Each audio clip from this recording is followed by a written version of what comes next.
انا کو کنٹرول کرنے کا ہنر سیکھیں۔ انا ہر انسان کی نفسیات کا پیدائشی طور پر حصہ ہوتی ہے۔ یہ انسان کی کردار سازی میں بڑا اہم کردار ادا کرتی ہے، کیونکہ انا خود شناسی کا ذریعہ ہے۔ یہ یقین محکم، اعتماد اور عزم و ہمت کا سرچشمہ ہے۔ اس لحاظ سے یہ ہر انسان میں ایک بہت بڑی قوت اور باکمال صحت مند عنصر ہے۔ اس کی عدم موجودگی میں انسان بیکار ہو جاتا ہے، اور جہاں تک بڑی کامیابی کا تعلق ہے، بغیر انا کے تو کامیابی کا سوال ہی پیدا نہیں ہوتا ہے۔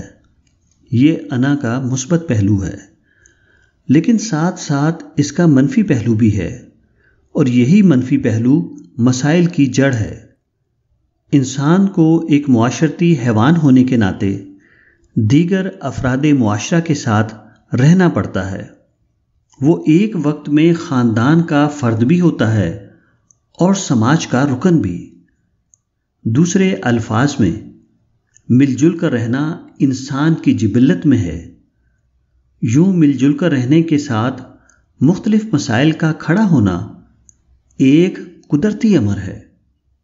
جب انسان تنہا رہتا ہے، اس وقت اس کی انا خوابیدہ حالت میں ہوتی ہے، لیکن جب وہ معاشرے کے اندر مل جل کر رہتا ہے تو اسے دیگر افراد معاشرہ کے ساتھ مختلف معاملات طے کرنے پڑتے ہیں، جہاں ایسی صورتحال پیدا ہونے کے امکان بڑھ جاتے ہیں اور افراد کی انا باہمی تنازعات پیدا کرنے کا باعث بن جاتی ہے۔ نظام قدرت میں تنوع فطرت کی منصوبہ بندی کا لازمی جز ہے۔ یہ بات انسان کے لیے بھی درست ہے، کیونکہ تمام مرد اور خواتین متضاد خصوصیات کے ساتھ پیدا ہوتے ہیں۔ معاشرہ مختلف شخصیات کا مجموعہ ہوتا ہے، اور مختلف افراد کے ذوق، سوچنے کے انداز اور تاثرات کے اظہار میں اختلاف ہوتا ہے، جس کی وجہ سے مسائل جنم لیتے ہیں۔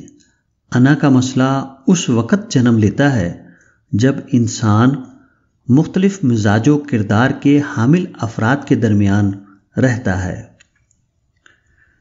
یہ کہا جاتا ہے، جب انا کو مجروح کیا جاتا ہے تو کمزور انا بھی طاقتور انا میں بدل جاتی ہے، اور اس کا حاصل بربادی ہوتا ہے۔ اس قول میں کافی حد تک حقیقت ہے، لیکن اسے مناسب پس منظر میں سمجھنا چاہیے۔ اصل میں یہ مسئلہ تنہا رہنے کے بجائے اجتماعی طور پر رہنے پر کھڑا ہوتا ہے۔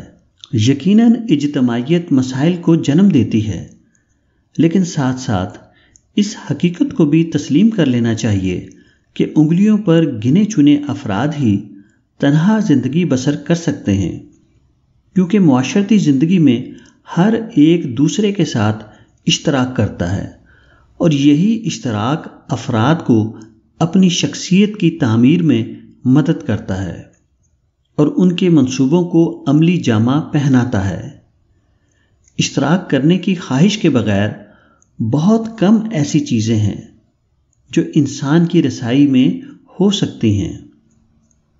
ہر شخص ایک گلاب کے پھول کی مانند ہے، جو ایک طرف پھول اور دوسرے طرف کانٹا بھی رکھتا ہے۔ انسان کے اس دورخوے پن کو بطور حقیقت تسلیم کر لینا چاہیے۔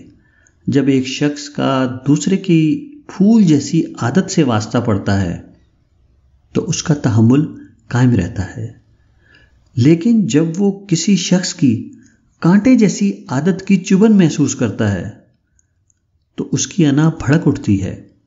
ظاہر ہے ان مسائل سے صرف نظر نہیں کیا جا سکتا، کیونکہ اس طرح کے واقعات معاشرتی زندگی کا معمول ہیں۔ انسان کو دوسروں کے کانٹے کو بھی تسلیم کرنا چاہیے، جیسے وہ دوسروں کے پھولوں کا اعتراف کرتا ہے۔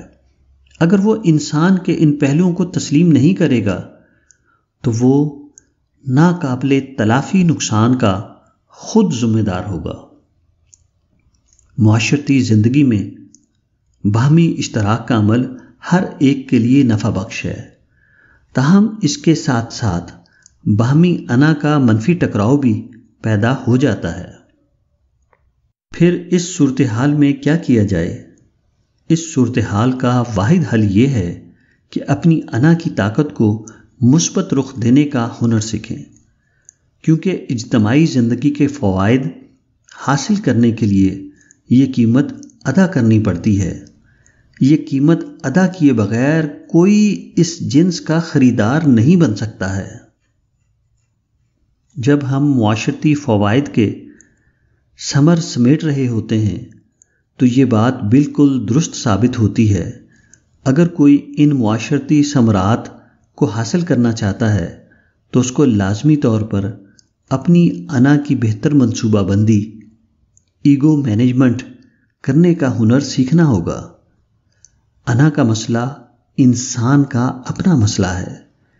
دوسرے افراد کسی کے نقائص کی قیمت کبھی بھی ادا نہیں کریں گے۔ اس لیے انسان کو اپنی سطح پر اس مسئلے کو حل کرنا چاہیے۔ یہاں صرف دو انتخاب ہیں، یا اپنی انا کو مینج کر کے خوشحال ہو جائیں، یا اپنی انا کو منفی رخ دے کر تباہی سے دوچار ہو جائیں۔